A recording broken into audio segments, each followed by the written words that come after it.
Lord Fan sent a red-armored knight to Danzhou to take Fan Xian to the capital, but the old lady refused without hesitation, and those people kept kneeling at the door. Fan Xian was very entangled when he saw this. He wanted Wu Zhu to give him an idea, but Wu Zhu said his master, Fan Xian's mother, had done business in the capital back then. Fan Xian continued to ask questions, but Wu Zhu couldn't remember clearly. Fan Xian asked him about the murderer of his mother. Wu Zhu confessed that he didn't know either.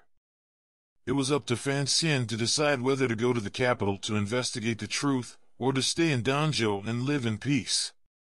During the meal, Butler Zhou told the old lady that the red-armored knights had been kneeling there and refused to even eat the food in the house.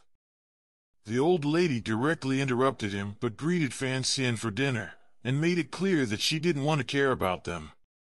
Butler Zhou had no idea what to do. Fan Xian didn't care about this. He stared at a plate of bamboo shoots on the dining table. When the old lady was about to put down her chopsticks, he quickly moved the bamboo shoots to him and asked Butler Zhou, where did he bring the bamboo shoots? Butler Zhou was very dissatisfied with Fan Xian's impolite behavior, and reluctantly replied that Lao Ha, who delivered the food, was ill, and the food was brought by his nephew. Fan Xian devoured it while asking, and swept away the entire dish in a few bites, then quickly retreated and ran out. As soon as he arrived in the yard, Fan Xian vomited out all the food he had just eaten. Only then did he realize that many of the maids and servants in the yard fell to the ground in pain and vomited. Lao Ha had been delivering food to the mansion for many years. Fan Xian guessed that he must be under coercion this time, but the red-armored knights didn't care so much and just wanted to arrest Lao Ha. Fan Xian proposed that if it was to tune the tiger away from the mountain, let them go back to protect the old lady and carry it alone. He will go to Lao Ha's house himself alone. In a courtyard, Fan Xian saw Lao Ha was tied to a post.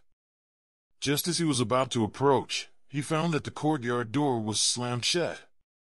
A stern-faced man in a black cloak was looking at him.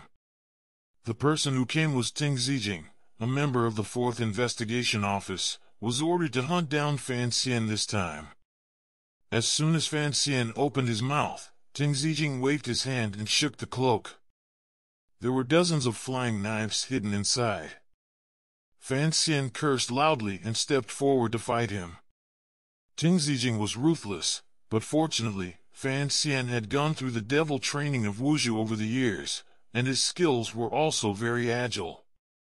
The two fought each other for dozens of tricks.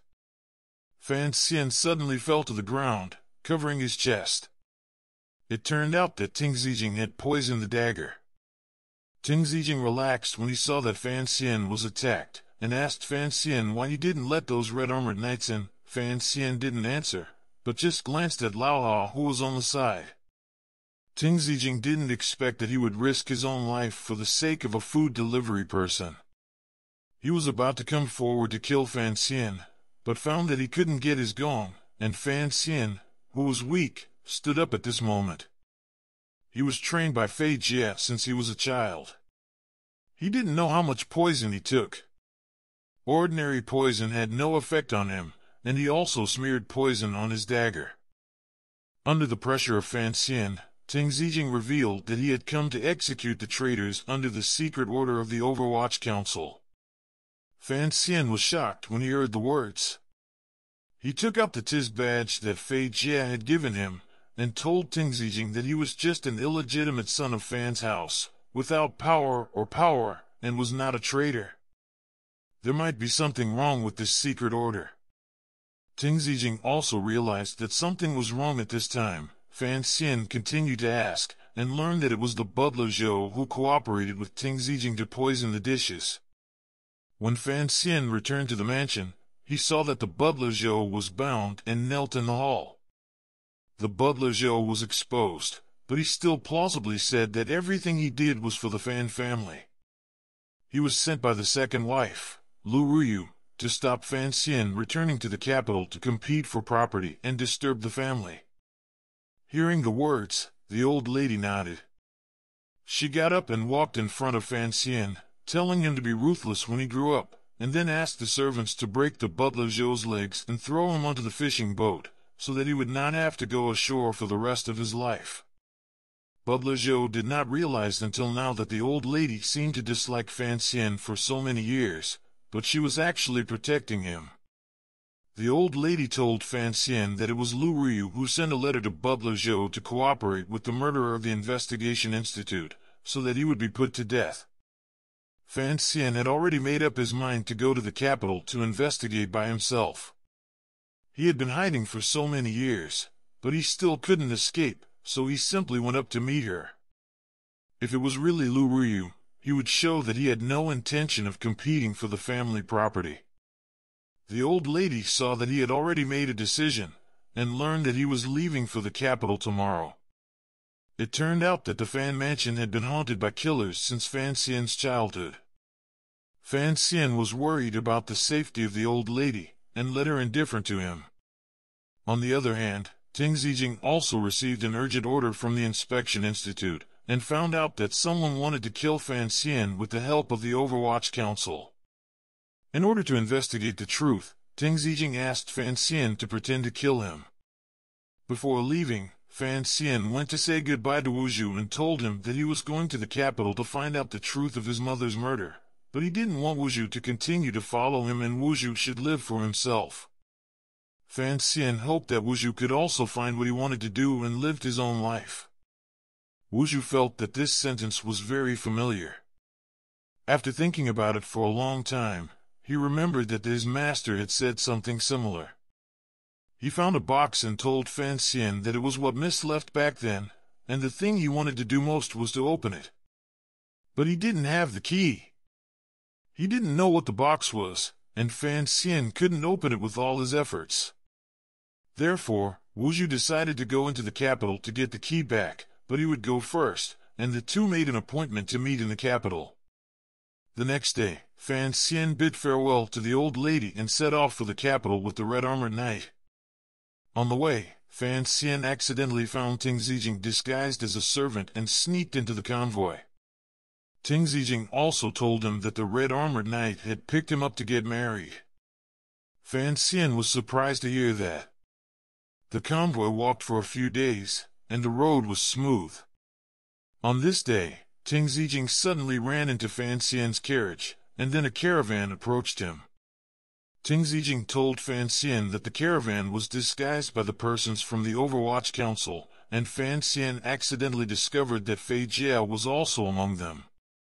Fan Xian followed him secretly, and Fei Jia saw him too, so he secretly found an opportunity to meet him.